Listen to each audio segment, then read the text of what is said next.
Do all breeds of dogs need a walk every day? Really, kind of depends on the type of dog that the owner has, right? If you have a small dog like a Pomeranian, you may not need to take the dog out on a walk every day because they're running out their energy in the home playing with you or engaging with you, right? But for a dog that's a husky that has a lot of energy, that's a little bit bigger by 20, 30 pounds, it's kind of impossible to help mitigate all of that energy inside the home. So for a dog like a husky, going on a walk every day, minimum 1 to 2 miles, can help mitigate any behavioral escalations that the dog might have due to its overstimulated nervous system, right?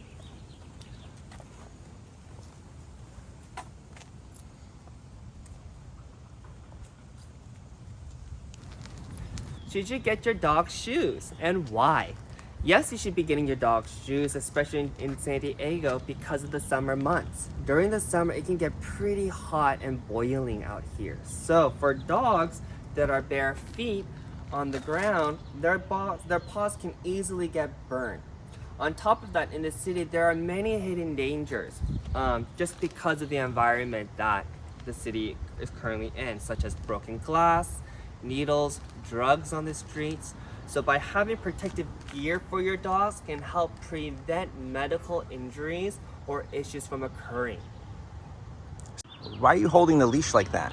Great question. The reason why I'm holding out this leash in this particular manner is because this leash is a little bit too long. This leash is about 6 feet, and the longer the leash is, it's easier for you to lose control over your dog's potential behaviors and their antics. So it's important as a dog parent to keep in mind how you're utilizing the leash to control your dog's behavior when you're out on your public walks. So here's a great example. You see how this dog is currently pulling? If I were to give her the full leash length as she continues to pull, she's now taking charge of that walk. However, because the leash is constrained and each time she pulls ahead, I'm sending a signal, hey, keep in mind I'm in charge. She's adhering to the rules that I'm placing for this particular activity, right? You recommend collars instead of harnesses. So in this particular case, Miss Sophie has been conditioned to wear her harness and to listen to the handler in charge when they're walking her. But for the most part, owners can have a greater control over the dog's behavior if the leash is connected to their collar. With that said, it's important to know your dog, right? Some breeds, it's inappropriate to have a collar on while you're walking because it can cause collapsed trachea. So depending on the size and breed of your dog, and depending on their behaviors, you're going to want to place the leash where you can have greater control over their potential actions. When you're walking your dog out in public, where is it acceptable to have your dog go potty? As you can see off of to my left and to my right, there are 2 grassy areas where your dog could potentially use the bathroom. Only one area is correct. That is to my right, the public communal grassy space. In the city of San Diego, it is illegal to have your dog's potty on private property, right? So when you're walking in the city, do your best to be mindful of your surroundings and to have your dogs do their business in communal or public areas and to always clean up after your pet, right? It's for the safety and for the health of the people who also live in the city. And you want to make sure that as you're enjoying your walk, everyone else can enjoy their walk as well.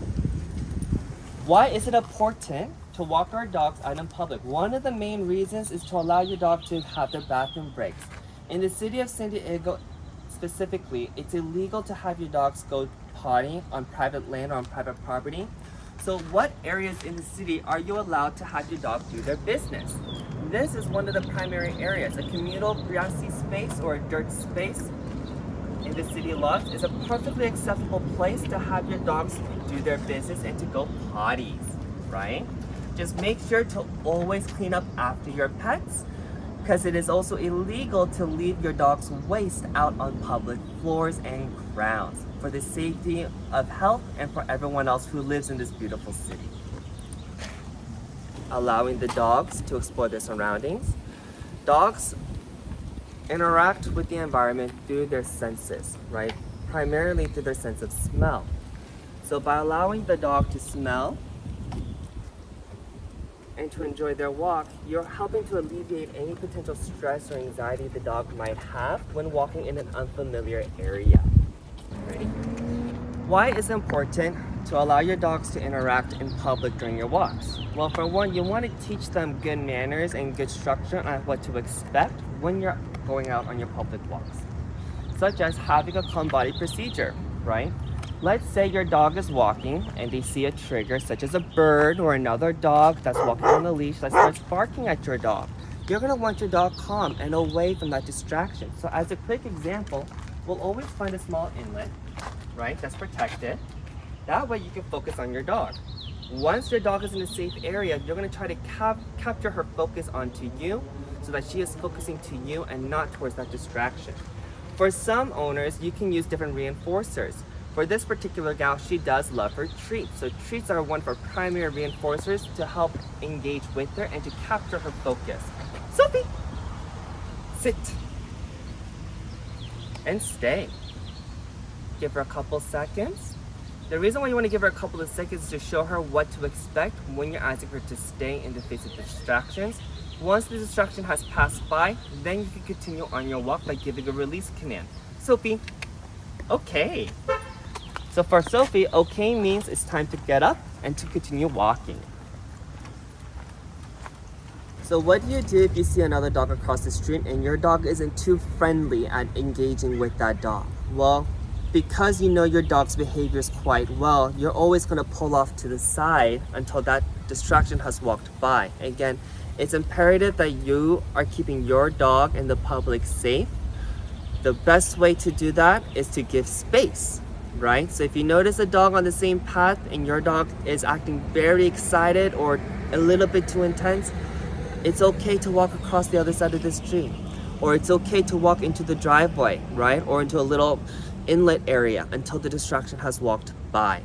Just keep in mind to always be calm and confident during those potential situations. If you were to yell or act anxious about the future potentiality of the behavior escalating, that can be enough to also trigger your dog's behavior. So again, it's important to give yourself some space and to keep calm and confident during your walks.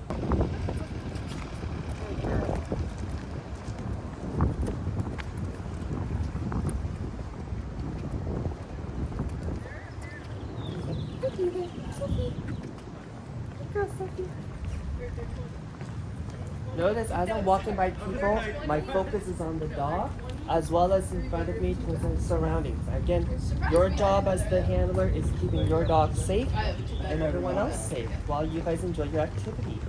Good evening, Sophie. Good girl, Sophie. Should you allow dogs to meet dogs on your walk? Great question.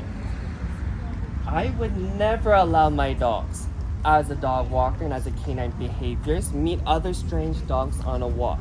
The primary reason why is you don't know that other dog, right? The owners might claim the dog is friendly, but there are many owners out there who aren't able to accurately assess the function of a particular behavior.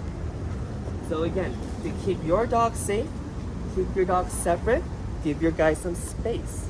Unless you're at an area or an environment where dogs are allowed to engage off leash, such as a sniff spot, where the people who take their dogs there have already been documented as being safe, and the area is not being shared with any strange dog. So what about in situations where, you have your dog, you know that your neighbor has a dog, your friends have a dog, and you want your dogs to get together? What would be the best way to help acclimate that? Number one, I would always allow the dogs to first meet through, let's say, a glass barrier so that they can see each other. Then I would transition from a glass barrier to a fencing so they can smell each other and to see each other. Depending on how intense and how accepting the dogs are, would determine whether or not it's safe for the dogs to meet. Again, you know your dogs the best as the owner, right? If you know your dog has the capability of hurting another dog or another animal, Keep in mind that might be a factor to consider when allowing your dogs to meet your friends or family members' pooches as well. Alright? Heel. Good heel. How do you cross the road? How do we cross the road? Great question. Just like walking a child, you're going to want to look both ways. Before you cross the street, you're going to want to make sure your dog is focused onto you. Sophie. Then we'll cross. The reason why you want the dog focused on you is because some dogs can be reactive towards running cars or trucks, and you don't want a dog to run across the street just because his behaviors are triggered due to a moving vehicle, right? So it's imperative and significant for your dog to focus onto you until after we fully cross the street and your dog is in a safe area. So let's say you're walking your dog and you come across a distraction. What do? You want to have full control over your dog's behavior. Take a look at Miss Sophie right now.